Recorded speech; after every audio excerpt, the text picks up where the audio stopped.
Mga kasayan, MP100. Ito siya kasaya na MP100 tong ano, kinalas lang natin yung mga kaha niya. Rusi MP100 2012 model. Bali ito kasaya pinalitan ng ano, nagpalit ng clutch lining. Galing Ilocos yung may-ari nito, nagpalit siya ng clutch lining kasi nararamdaman niya pag paahon na mahina na umahon. Hirap na siya sa mga ahonin, pero sa patag okay naman. Ngayon kasi yung nagpalit siya ng clutch lining, doon naman nagka-problema. Kasi nahirapan umi-start hanggang sa hindi na umi-start, tapos umi-slide. Umi-slide siya samantalang bagong palit naman ng ano ng clutch lining. Ang ginawa natin dito kasi binuksan natin tong ano, yung adjustan sa may ano, sa may kanyang lining. Ngayon nakita natin to na maluwag. Maluwag yung kanyang tornilyuhan, yung 14. So number 14 to ha, pagka mag-a-adjust kayo dito. Yan, number 14. Tapos nag-turn lang ako ng ano, nag-turn lang ako dito ng 1/4 lang ha. Nandito yan eh. Yan, 1/4 lang yung turn natin. Hindi tayo nag-half. Pa counterclockwise. Tapos tumigas na siya. Kasi pag pinapadyakan siya ay slide. Mahirap kunin yung ano niya, yung pinaka-redondo niya. Pagka kukunin nyo, ilang sipa bago mag-redondo. Hindi kagaya ngayon na tumigas na siya, isang sipa lang. Mapapansin nyo, meron na siyang ano. No? Lagi siyang meron na siyang redondo. Bali, okay naman yung ano niya kasi bago naman yung ano eh, bagong clutch. Ang stator nito kasayan ay ano, naka-convert na sa ano, sa full wave stator. Ito siya wa. Yan, pag full wave stator, mangangailangan tayo dito ng ano, ng regulator rectifier. Ito siya wa. Tapos full wave siya. Bali wala siyang primary coil, kaya ang gagamitin natin dito ay 4-pin CDI. 4-pin ha. Ang stock ng MP ay 5-pin CDI. Ito 4-pin yung ano natin ha. 4-pin yung ating gagamitin. Ito siya. Dahil itong ano natin ay wala ng primary coil. Wala rin tong ground ha. Wala rin ground, kaya kailangan natin ng charger para meron tayong pagkukuha ng ground. Bali ganito yung pag-wiring niya kasaya na. Ang gagawin natin ditong wiring, ipapasok natin sa loob gagaya ng ginawa natin sa Motoposh. Pakita ko sa inyo yung ano, sa hindi pa nakakapanood. Tutukan mo lang yan.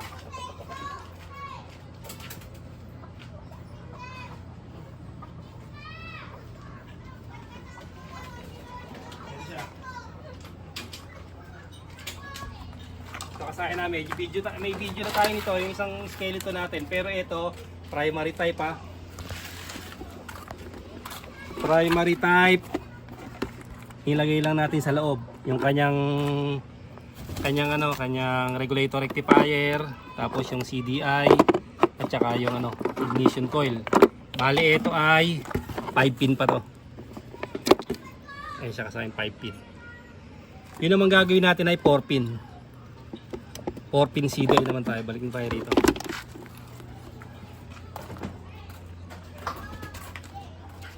Kaya may charger yung kasayan kasi meron din siyang ilaw. Ito yung gagawin natin kasayan ha. Suksok lang natin to. Nakakuha ako ng sakit eh. Yan. Itong dalawang dilaw, papunta to ng charger kahit magkabaligtaran. Ito siya ha. Ito, puti tsaka dilaw. Papunta siya ng charger sa kulay orange at saka kulay yellow. Orange siya ha. Ayan. Kasi kasayin itong charger natin ay ibang charger to ha. Ang tatak nito ay, sino mo yung tatak niyan? Ayan, Kosa. Iba yung kulay niya ha, kulay orange at saka kulay ano. Yung charging niya ay kulay orange tsaka dilaw ha. O ito. Orange dilaw, kahit magkabaligtaran ilalagay natin sa dalawang yellow. Ito sakit lang to kaya magkaiba yung kulay. Dalawang yellow ilalagay natin sa orange at yellow. Sa iba naman yellow white, yellow pink yung paglalagyan. Ito namang ground. Ito siya. Pagsasamahin natin yung ground ng yung ground ng ignition coil, CDI at saka itong charger. Pagsasama-samahin natin. Tsaka itong stator. Siya.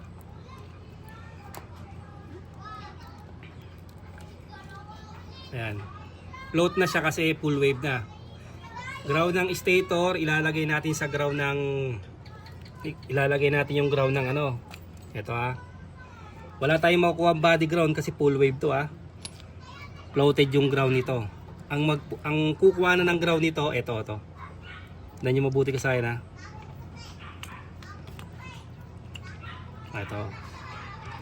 Ang pagkukuha na natin ng ground ay galing charger, itong kulay green. Ito ang magsusupply ng ground yan itong charger kasi walang body ground. Hindi kagaya ng mga primary coil, may body ground to. Ito wala. Ito siya ground ng charger pupunta sa pulsar ground. Ayan Tapos ito ilalagay natin sa ignition coil. Ganito na yung gagawin natin dyan Tutornilyo natin. Pag tinurnilyo natin, magkakaroon na siya ng ground. Yung ground muna yung ating uunahin. Ito yung tornilyo natin. Ito yung tornilyo natin kasaya na. Dito natin yan. Itutornilyo sa ignition coil. Ayan siya dito.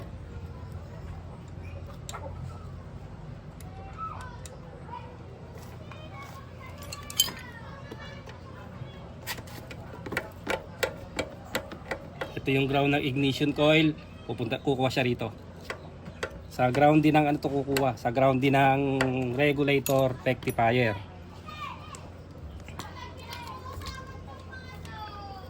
Tapos etong ignition coil, ito yung paano natin ito yung pormahan lagi ng charger natin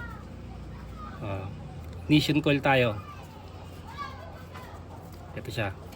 Ignition coil ng CDI sa may taas, papunta to sa may ignition coil dito.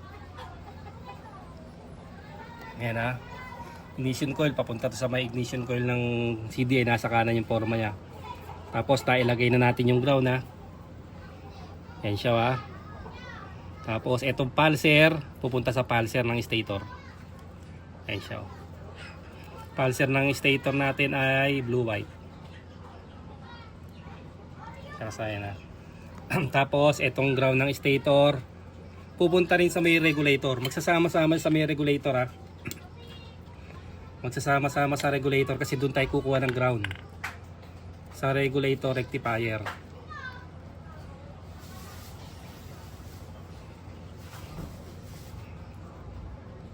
Ground ng stator, ground ng CDI, ground ng ignition coil magkakasama papunta ng regulator rectifier. Tapos ito yung 12 volts papunta sa pinagsama na lang natin yung black tsaka yung red. Pwedeng red lang kahit di kasama yung black, pero sinama na rin natin yung black para control na rin sa voltahe. Siya kasaya. Tapos ito ignition coil natin dahil may maiksi na, pwede yung duktungan Pwede natin duktungan dahil may maiksi na yung ignition coil. Tapos testing natin yung testing natin yung kuryente. Kailangan makakakuha siya ng 12 volts na voltahe pataas para mapaandar niya yung motor dahil wala tayong battery. Kailangan maganda yung charger natin dito.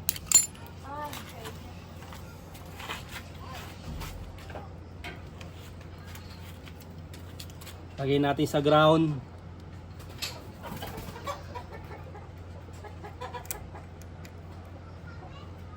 Ito manggagaling sa charger yung ground niya Tapos ilalagay natin to sa sa 12 volts papuntang CDI. Ito. Tapos kikik natin, dapat makakuha tayo dyan ng voltahe na 12 volts pataas.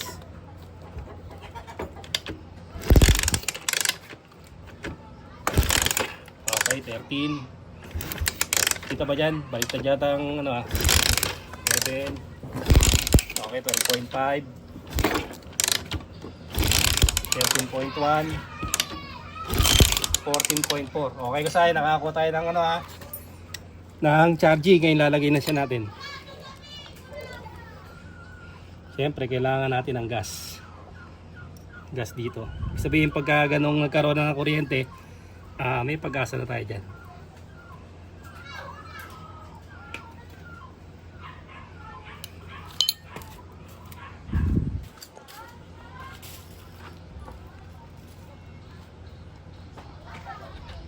Ito kasi yung ginagamit natin pang ano.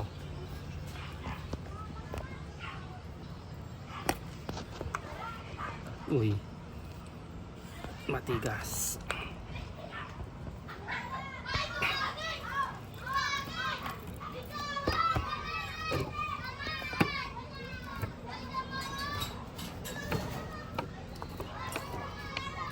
Pagka ganun may kuryente na, syempre may pag-asa ng ano, tumakbo. Mataas na yung chance.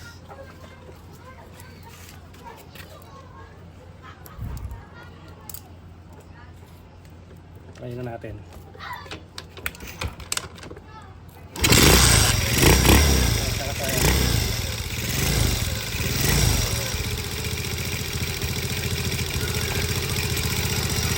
Ito yung ground ng body ground na to, pumunta sa sa ignition coil. Galing din ang charging yan, ng charger. Bali lahat ng ground kasi kukuha sa ano kukuha sa charging. Kaya hindi pipili tayo ng walang regulator rectifier Ito. Lahat ng ground manggagaling dito. Tapos yung 12 volts manggagaling dito sa ano, sa kulay red. Kahit red lang pwede rin. Pero pinagsama na natin yung red black. Anti-overcharge. Pagka maglalagay tayo ng mga ilaw, dito lang tayo maglalagay. O simple lang kasi mabilis lang na review. Ito yung ano natin papuntang stator. Dahil full wave stator, walang ground yung ating makina. Ito siya kahit magkabaligtaran, dito natin nilalagay sa charging. Orange pink.